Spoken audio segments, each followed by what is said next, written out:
Exercice 12, une histoire de piles. Un jouet musical nécessite 4 piles LR6 de 1,5 volts, mise en série pour fonctionner. Donc mise en série, ça veut dire bout à bout, comme là. Donc le courant, si tu veux, il circule à travers chaque pile, voilà, et ça fait la queue leu. Tac. Après que ta petite cousine l'ait utilisé en boucle, tu chantes les chansons dans ta tête sans te rendre compte toute la journée, mais surtout, une ou plusieurs piles et ou sont usées. Ça devrait être la fin de ton calvaire, mais ta petite cousine aime son jouet, et toi tu aimes ta petite cousine, alors tu vas remplacer la ou les piles usées. Un voltmètre est un appareil qui permet de mesurer la tension entre deux points avec deux fils. Sur le schéma ci-dessous, la tension est de 0 volts, car la pile usée empêche le courant de circuler. Alors, en théorie, une pile pleine a une tension de 1,5 volts et une pile vide a une tension de 0 volts. Donc, comme il y en a une qui est morte, si tu veux, le courant ne circule plus à travers et du coup, on a une tension de 0 volts. Alors, pour plus d'informations sur des schémas électriques, l'électricité de façon générale, je t'invite à voir avec ta ou ton professeur de physique qui t'en parlera bien mieux que moi. Alors, premièrement, que ferais-tu avec ton voltmètre pour retrouver là où les piles usées? Donc nous, tu vois, on l'a mis juste au départ du circuit et à la fin du circuit. Et comme on a 0 volt, on sait qu'à un moment donné, si tu veux, le courant ne circule pas. Voilà. Et nous, on veut retrouver quelle est là où quelles sont les piles usées. Pour éviter de toutes les remplacer s'il n'y en a qu'une qui est morte. Parce que ça a un certain coût quand même, les piles.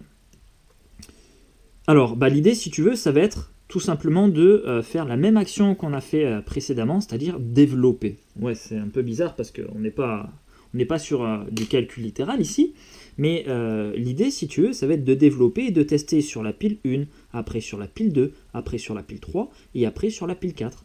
En faisant ça, tu vois, quand tu vas mettre les bornes ici de ton voltmètre juste sur la pile 1, eh bien, si tu obtiens 0 volt de tension, ça veut dire que ta pile 1, sera morte. Si tu obtiens 1,5 volts, ça veut dire que ta pile, elle est encore en état d'usage. Et tu vas faire ça pour les 4 piles. Donc tu vois, au départ, notre voltmètre ici, il utilise les piles P1, P2, P3, P4 mises en série. Donc on n'est pas capable de savoir laquelle ou lesquelles ne fonctionnent pas, on sait juste que ça vaut 0. Et nous, ce qu'on veut faire, eh bien, c'est tester donc, le voltmètre sur la pile 1. Ensuite, on va tester, donc tu vois, là, on est en train de distribuer, si tu veux, le voltmètre. Voilà, c'est exactement l'action de développer, là. On va faire VP1, ensuite on va faire VP2, VP3 et VP4. Et à chaque fois, l'idée, ce sera de regarder si, est-ce que ça, c'est égal à 0, point d'interrogation. Est-ce que ça, c'est égal à 0? Et toutes les piles qui vont te donner 0 en tension, eh bien, elles seront à changer. Voilà l'idée. Donc, tu vois, là, on développe. Un cas de la vie de tous les jours où tu utilises donc cette action. Deuxièmement, en supposant que tu saches qu'une seule pile est usée. Alors, tu sais qu'il n'y en a qu'une seule qui est usée. En combien de mesures avec ton voltmètre au minimum, tu peux être sûr de trouver la pile vide? Bon, là, c'est juste de la logique. En théorie, tu t'embêtes pas, tu te casses pas la tête. Mais là, on va essayer de réfléchir un peu. Alors, il n'y en a qu'une qui est usée, et moi, je veux utiliser mon voltmètre le moins possible pour être sûr de retrouver la pile vide. Et bien, tu vas pouvoir y arriver en 2 mesures. Alors, ce que tu vas venir faire, tu vois, première mesure, tu vas tester 2 piles mises en série. Par exemple, P1 et P2. Tu vois, tu mets donc le fil noir, tu le mets ici, il est bien, et le fil rouge, tu vas venir le mettre à cet endroit-là, à la borne positive de la deuxième pile. Comme ça, tu vas voir, si ça fait 0, ça veut dire qu'il y a l'une des 2 piles qui est morte. Et si ça ne fait pas 0, ça veut dire que c'est soit P3, soit P4 qui est morte. Tu vois l'idée? Donc on va commencer par ça. Première mesure, hop, tu testes P1 et P2, mise en série. Donc là, tu as 2 options.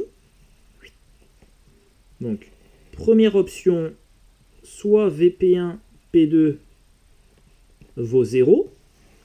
Et si ça vaut 0, ça veut dire que soit P1 est morte, soit P2 est morte. Auquel cas, tu fais en deuxième mesure, tu vas venir tester ici P1. Donc on va faire deuxième mesure.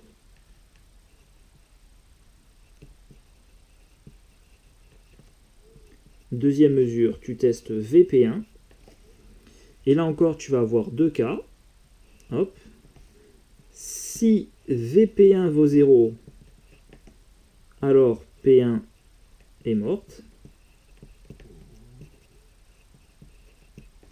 Et deuxième cas, si VP1 est différent de 0, bah alors c'est la deuxième pile qui est morte, hein, puisque VP1, P2, ça fait 0. Alors P2 est morte. Et maintenant, deuxième cas de figure après la première mesure. Donc si VP1, P2 n'est pas égal à 0, donc on a ici VP1, P2 qui est différent de 0, ça veut dire que c'est soit P3, soit P4 qui est morte. Auquel cas, tu vas tester l'une des deux, peu importe. Hein. On n'a qu'à tester, par exemple, donc deuxième mesure, ici encore. On n'a qu'à tester P3. Tu auras à nouveau deux cas de figure possibles. Donc soit VP3 est égal à 0. Si VP3 est égal à 0, alors P3 est morte. Et si VP3 ne vaut pas 0, eh bien c'est que c'est P4 qui est morte.